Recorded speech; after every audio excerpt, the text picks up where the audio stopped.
Hey, what's up everyone, it's Ultimate Spider-Man here, and today we're going to be talking about if Peter and MJ should be together in Earth 616. Sorry to break the news to you, but I don't think they ever will. Here's why. For the past few years in Marvel for Earth 616, Peter and MJ's relationship has been on and off. In Nick Spencer's Spider-Man run, it was shown that Peter and Mary Jane were going to be back together again. Oh, if only that were true. Marvel editorial and Zeb Wells decided to completely throw that out the window. And instead, Peter gets cucked by who, you may ask? Kremler, please. And it's this guy. Yes, it's Paul. So MJ decided, yeah, it would be a good idea to cheat on Peter with another guy. What's sad about this too is that their relationship, it's literally just will they or won't they type of angle, which is just BS. Why not just have them be together or not and just go on from there? It's inconsistent. If Peter decides to break up with MJ, usually it would be for a good reason, right? Well, not in the case for the Zeb Wells run, apparently. I'm going to be using two examples of adaptations that do this very well, by the way. Two recent ones, mind you. Let's start from Insomniac's Spider-Man, right? Obviously the first game. There is a very clear good reason for why they broke up in the first place. This was because Peter was overprotected. In the first Into the Spider-Verse movie, it was because Peter has a fear of having kids. These two recent adaptations are examples of why there are good reasons for Peter and MJ to break up. And this is what makes me realize, yeah, why the comics, at least for the mainline continuity, are going downhill. The writer, depending on who editorial gets, this isn't the only issue though. The other issue is that editorial, for whatever reason, they seem to have a refusal to progress Peter Parker as a character.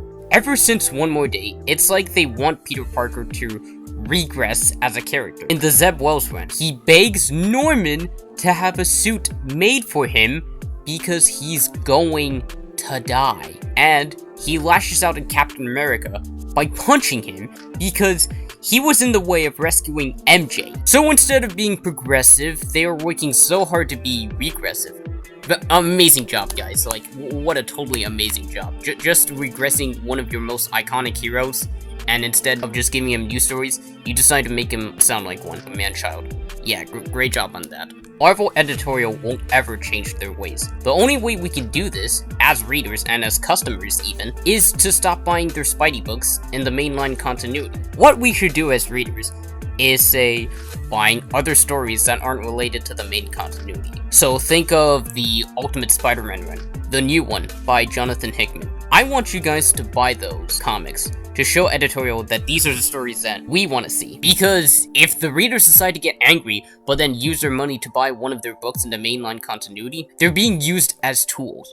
They won't care, and basically what Marvel will be like is, oh, well, are you mad, bruh? Sucks for you, we'll just keep making books like this then. Ha ha ha. And to me, that's just unacceptable. This is why readers need to just vote with their wallets. I also see people on the Spider-Man community wanting Peter and MJ to get together. Now look, as much as I would love for that to happen, it's never going to anytime soon. This is never going to happen because the relationship between those two characters are absolutely inconsistent as shit. Marvel editorial, and depending on the writer, they would just love to twist the knife so bad.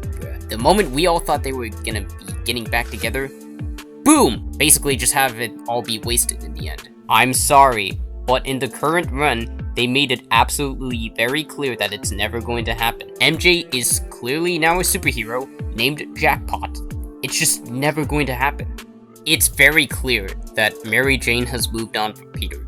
And Peter, at this point, he should just move on from MJ. Now, what the hell can they do from here? I don't freaking know. Maybe give Peter a new relationship with Felicia Hardy, or another one of the Spidey characters. I don't really know who, but I think you get my point. I'm not a defeatist, I'm a realist. So when something like this occurs, you have to keep it real, and accept that they can go forward with this. We as readers, or Spider-Man fans, we can't just cope and always accept that they'll end up being together, because Marvel editorial will have a way of disappointing you guys. Either readers like you and I can continue to lie to ourselves and become optimistic for a lost cause, or accept the reality that it won't ever happen, and we just move on from there.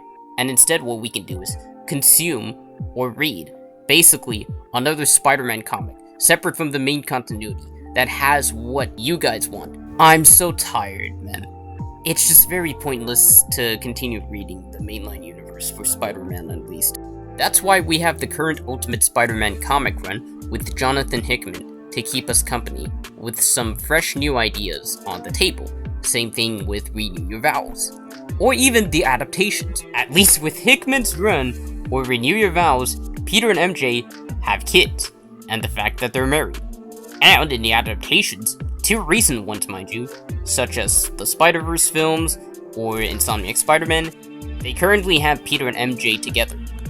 Look, I hate to be the bearer of bad news, but until we can do something about it as fans, they won't ever change their ways. That's about all I have to say on this subject. Please let me know down in the comments if you guys want Peter and MJ to be together or not.